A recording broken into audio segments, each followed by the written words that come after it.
On Monday, we got word that Rudy Giuliani may have been entirely intoxicated when he went into the White House the night of the election and encouraged Trump to say the whole thing was stolen. And so on Tuesday, Rudy Giuliani, of course, which actually happened on Monday, came out and said, no, this is preposterous. None of this happened. And on Tuesday, Steve Bannon, on his podcast, talking to Bernie Kerik, who of course received a pardon from Donald Trump, actually defended Rudy Giuliani, saying, first of all, no, he definitely wasn't drunk because he just doesn't do that in the White House. And second, saying even if he was drunk, he's still more reliable than the other people in the White House. Here is what Bannon had to say. At 10 o'clock, before the 11 o'clock news, Trump should have walked up to the podium and declared victory. Declared victory right there. So don't give me the Rudy drinking. And by the way, I'll take Rudy drunk. And he has too much respect for the White House and the office of the presidency ever to do that, ever. Rudy Giuliani is a man of history. He's a man that should be history in American politics, I'll give you that. I'll take Rudy drunk. Take him where? Back to the liquor store to get a refill?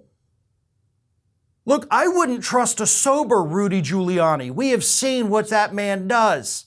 We have seen his level of incompetence emerge in a staggering way. No pun intended with the staggering there. But just in the last few years, Rudy Giuliani has shown us that he has no credibility to speak of. You don't call a press conference at the wrong Four Seasons where your hair begins melting down your face and think that, yes, this is good.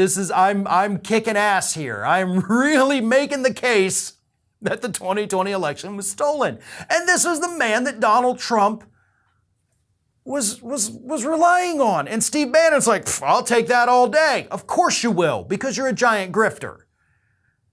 And your show is being propelled by the fact that you continuously go out there every single day talking about how the election was stolen. You've never been able to offer any proof, though. But luckily for you, your audience is very dumb, and they don't require proof. All you have to do is say it, and they're going to believe it. That's Steve Bannon's whole thing. It's always been Steve Bannon's whole thing.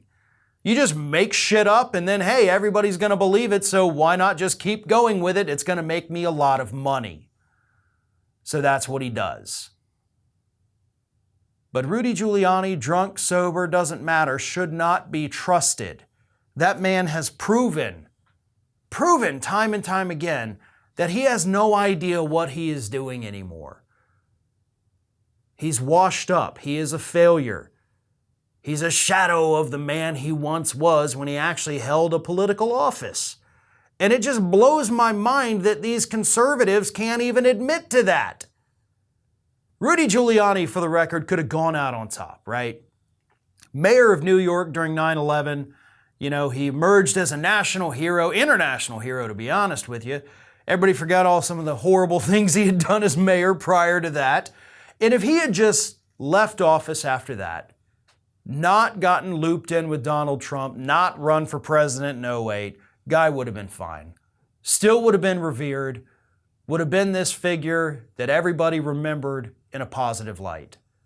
But instead, he's the guy that stood in front of Four Seasons Total Landscaping with his freshly painted on hair melting down his face. This is Hattie. Hattie wants to know why you have not subscribed to our channel. You obviously like our videos, so do us a favor and subscribe.